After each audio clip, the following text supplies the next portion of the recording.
श्री राधे श्री राधे श्री राधे।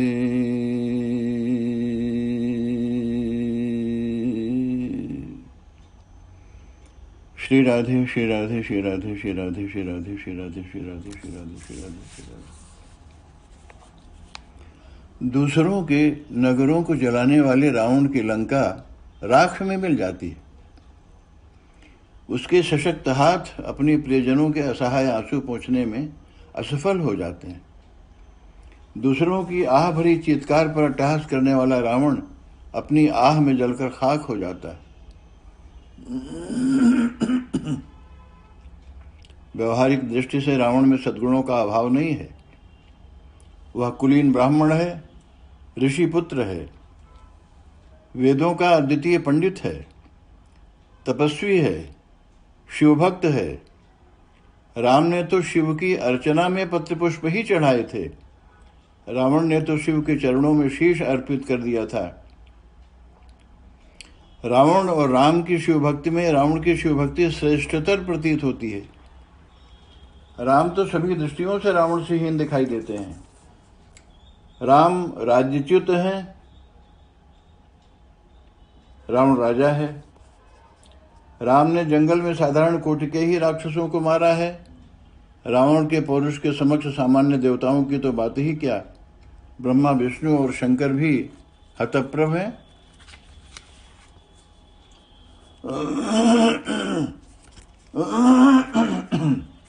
परंतु कसौटी के क्षण युद्ध में रावण का पौरुष नकली सिद्ध होता है। बाहरी चमकदमक रावण के पास अधिक है। उसके शस्त्र सज्जित रथ को देखकर विभीषण घबरा जाता है। राम के पास तो साधारण कोटि का भी रथ नहीं है। वह पैदल हैं। महारथी रावण से कैसे लड़ेंगे? विभीषण चिंतित हैं।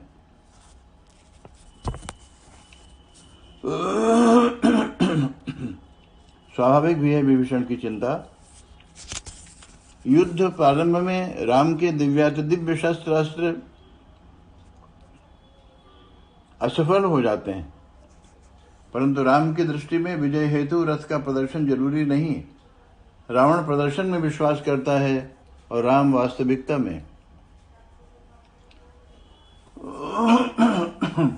वे कहते हैं, विभीषण, जिस रथ से विजय होती है वह दूसरा है।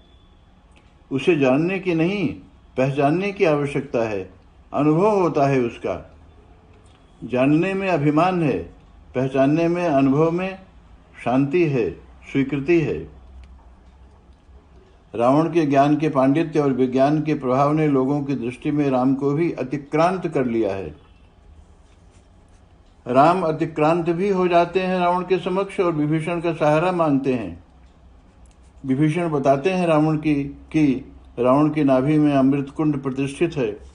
उसके भेदन के बिना रावण मारा नहीं जा सकता। विभीषण के निर्देश के अनुसार राम पहले रावण की नाभि में स्थित अमृत कुंड का भेदन करते हैं तो कहीं रावण मरता है। इस प्रकार रावण की प्रारंभिक विजय पराजय में बदल जाती। रावण क्यों हारता है? इसलिए कि वह स्वयं से हार चुका है। विजेता होता हुआ भी वह अहम का बंदी था, ईगो का शिकार था। विजेता रावण नहीं, उसका अहम था, ईगो। इसलिए हार भी रावण की नहीं, उसके अहम की होती है। वह साक्षात मोह है। मोह का अंग काम है, अतः कामरूप मेघनाद रावण का पुत्र है। इन दोनों का ही प्रबल सहयोगी अहम है, अतः अहम रूप कुंभकर्ण रावण का भाई है। रावण अहम और काम से घिरा है। सजग चेतना के सन्मुख मोह, अहम, काम तथा इनसे संबद्ध क्रोध, लोभ, मद, मात्सर्य आदि टिक नहीं सकते, क्योंकि ये विधायक पॉजिटिव नहीं है। चेतना ही एकमात्र विधायक तत्व है। राम समष्टि चेतना के प्रतीक हैं। राम के समक्ष काम मरता है, अहम मरता है काम अर्थात मेघनाद, अहम कुंभकर्ण। मोह मरता है स्वयं रावण। यही क्रम है। मोह की समाप्ति सर्वांत में होती है। सबसे पहले काम, सबसे पहले अहम अहंकार, उसके बाद काम मेघनाद और अंत में मोह।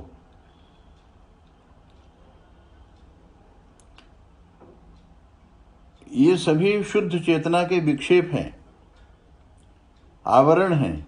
इनके समाप्त होते ही शुद्ध चेतना का, समस्त चेतना का उदय हो जाता है। अहम काम मोह, इनसे शून्य होते ही रावण राम बन जाता है। राम बनने के लिए साधक को कुछ हटाना नहीं पड़ता, मिटाना नहीं पड़ता। हटाने वाला मिटाने वाला मिट्टी से ही खेलता रहता है। सोने की पहचान वह नहीं कर सकता। ऐसे में सोना उपलब्ध भी हो तो उस पर मिट्टी का आवरण होगा ही। सोने की परख के लिए दृष्टि चाहिए। प्रभु दर्शन के लिए तो अपने ही अंदर प्रकाश के अनंत स्रोत का अनुभव करना है। यह अनुभव का क्षण एक घटना है जीवन की। कब घटती है कहा नहीं जा सकता। रावण के जीवन में वह क्षण आया, घटना घट गई, अहम खो गया, काम विलीन हो गया, मोह का भी कुछ पता नहीं। रावण कहीं गया, कहाँ गया पता नहीं। जो है वह रावण नहीं, वह सिर्फ है, अस्तित्व की दशा है। वही दशा है राम, उसी का नाम राम है। रावण की मृत्यु के पश्चात लोग देखते हैं कि कोई तेज पुंज राम के मुख में समा जाता है। रावण राम का बन जाता है। राम बनने में बाधक है मोह का परिवार, अहम काम आदि। इन्हें मिटाया नहीं जा सकता। मिटाने का प्रयत्न करने पर ये अधिक प्रबल हो जाते हैं। इन्हें मिटाने का प्रयत्न गलत है। राम को प्रकट करने की आवश्यकता है। राम के प्रकट होते ही ये विलीन हो जाते हैं। जैसे अंधकार है, अंधकार की भी कोई सत्ता है? अंधकार प्रकाश का विरोधी भी कहाँ है? अंधकार ने प्रकाश के सामने कोई युद्ध तो लड़ा नहीं। अंधकार कुछ है ही नहीं, वह केवल प्रकाश की अनुपस्थिति है। कहते हैं पिछले युग में कभी अंधेरे बहुत थक गए भागते भागते। उन्हें हर समय यही प्रतीत होता है कि सूर्य उनका पीछा कर रहा है। सबने मिलकर एक संगठन बनाया। भागने वाले प्रायः संगठन बनाकर दूसरों पर कीचड़ उछालने में कुशल तो होते ही हैं। तो अंधेरे भी संगठित होकर ब्रह्मा के पास अपनी फरियाद लेकर पहुंचे। सूर्य के साथ साथ दो चार बातें बूढ़े ब्रह्मा को भी सुनाई। कहा कि आपके राज्य में हम लोगों को सताया जा रहा है। आपने सूर्य को हम लोगों के पीछे लगा दिया, वो हम लोगों को कहीं टिकने नहीं देता। बेचारे ब्रह्मा भी दुखी हुए। निश्चित ही अंधेरों का कोई अपराध न था। ब्रह्मा ने दूसरे दिन प्रातः अंधेरों और सूर्य को बुलाया। सूर्य उपस्थित हुए, ब्रह्मा को प्रणाम किया। परंतु लंबी प्रतीक्षा के बाद भी अंधेरे नहीं पहुंचे। ब्रह्मा ने सूर्य को समझाया, कहा कि गरीबों को न सताओ, बेचारे अंधेरों के पीछे क्यों पड़े रहते हो। सूर्य ने क्षमा मांगी, आश्वासन दिया कि यदि अंधेरे मुझसे व्यथित हैं तो उनसे भी क्षमा मांग लूँगा। अपनी समझ में मैं किसी को भी दुख नहीं देता हूँ। इस घटना के बाद सदियाँ गुजर गई हैं, परंतु सूर्य की भेंट आज तक अंधेरों से नहीं हो सकी। भला क्षमा किससे मांगे सूर्य देवता? कभी नहीं होगा सूर्य का अंधेरों से मिलन। सूर्य जब होगा तब अंधेरा नहीं होगा, क्योंकि अंधेरा कुछ है ही नहीं। अंधेरा मात्र सूर्य की अनुपस्थिति है। जब राम नहीं थे तो रावण था, राम उपस्थित हो गए तो रावण खो गया। यह खोने वाला रावण मात्र कहने के लिए है। प्रकाश है, प्रकाश की अनुपस्थिति है। राम है, राम की अनुपस्थिति है।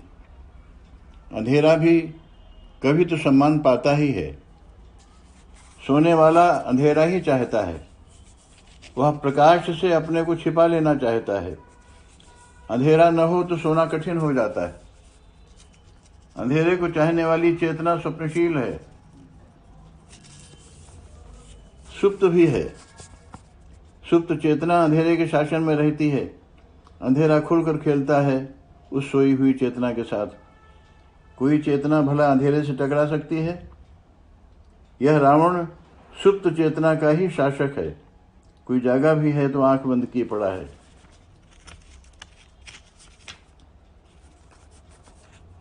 आंखें बंद हो तो अंधेरे की स्वीकृति स्वतः हो जाती। लंका की सुषुप्ति में हनुमान चेतना बनकर पहुंचते हैं। लंका जागती तो है परंतु ऊँघना बंद नहीं होता। पूर्ण जागरण के बिना प्रकाश का अनुभव कैसे हो? प्रकाश का अनुभव न हो तो अंधेरे का आवरण स्वाभाविक है। सोया हुआ व्यक्ति अंधेरे का ही स्वागत करता है। इस प्रकार अंधेरे को सम्मान मिलता ही रहता है। ऐसा ही हुआ है रावण के राज्य में। किसी के भी हृदय में रावण के प्रति गहरे में कोई सम्मान का भाव नहीं है, परंतु कोई आंख ही नहीं खोलना चाहता। प्रकाश आए भी तो कैसे? रामदूत हनुमान के पराक्रम को सारी लंका देख चुकी है। सभी विकल हैं। किसी को भी राम विरोध में कल्याण नहीं दिखाई देता, पर समझाए कौन रावण को? किसी को भी रावण के समक्ष अपना मनोभाव प्रकट करने का साहस नहीं। रावण स्वयं भी डगमगा गया है, परंतु अपनी दुर्बलता वह प्रकट भी कैसे करे? उसके कान तो अपने पौरुष पराक्रम की गाथा सुनने को लालायित रहते हैं। इसी भावना से वह मंत्रिमंडल की बैठक बुलाता है। चाटुकारों को अवसर मिल जाता है उसकी वीरता के बखान करने का। चाटुकार प्रिय व्यक्ति ऐसे अवसर देता भी रहता है चाटुकारों को। रावण परामर्श मांगता है। क्या परामर्श देना है मंत्रिमंडल को, यह बात भी रावण से ही पूछनी पड़ती है।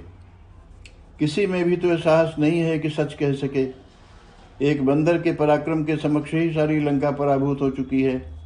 कहीं बंदर का मालिक आ गया तो क्या होगा? प्रत्येक इस घटना से भयभीत है, परंतु किसी में साहस नहीं कि रावण के सामने अपनी बात कह सके। सब रावण के पौरुष का ही बखान करते हैं। रावण पुत्र प्रहस्त अपने पिता तथा मंत्रिमंडल दोनों की दुर्बलताओं को समझता है। वह अनुभव करता है कि पिता के भय के कारण ही ये मंत्रीगण अंतर विरोधी तथा आत्म प्रतिकूल आचरण कर रहे हैं। अतः वह सप्रमाण रावण तथा मंत्रीगणों को तथ्य से परिचित करा देना चाहता है। वह रावण को स्पष्ट बता देता है कि वह मंत्रिमंडल उचित परामर्श देने में असमर्थ है। किसी को भी साहस नहीं जो रावण की इच्छा के प्रतिकूल मुंह खोल सके। मंत्रिमंडल के जो लोग ये घोषणा करते नहीं अघाते कि नर कभी भालू आहार हमारा, उन पर तीखा प्रहार करते हुए प्रहस्त कहता है कि समुद्र लांघ कर एक बंदर आया तो था। क्या उसमें आप लोगों को भूख न थी? क्यों नहीं आप लोग उसे मारकर खा गए? लंका जलकर राख हो गई। बेशर्मी के साथ आप लोग यह सब कुछ सह गए। अरे निशाचरों, जिसने असीम सिंधु को समेट लिया, सेतु बनाकर पार भी आ गया, उसे अभी भी पहचानने से क्यों भागते हो? बहकी बहकी बातों से अब काम चलने वाला नहीं है। पिताजी, आप इन निशाचरों के चक्कर में ना आएं। ये सभी आपके भय के कारण ही मीठी मीठी बातें करते हैं। अब संकट सामने है। मेरा मत है कि आप अपनी ओर से युद्ध न छेड़ें और तत्काल सीता को वापस कर दें। संधि का संदेश भेजें।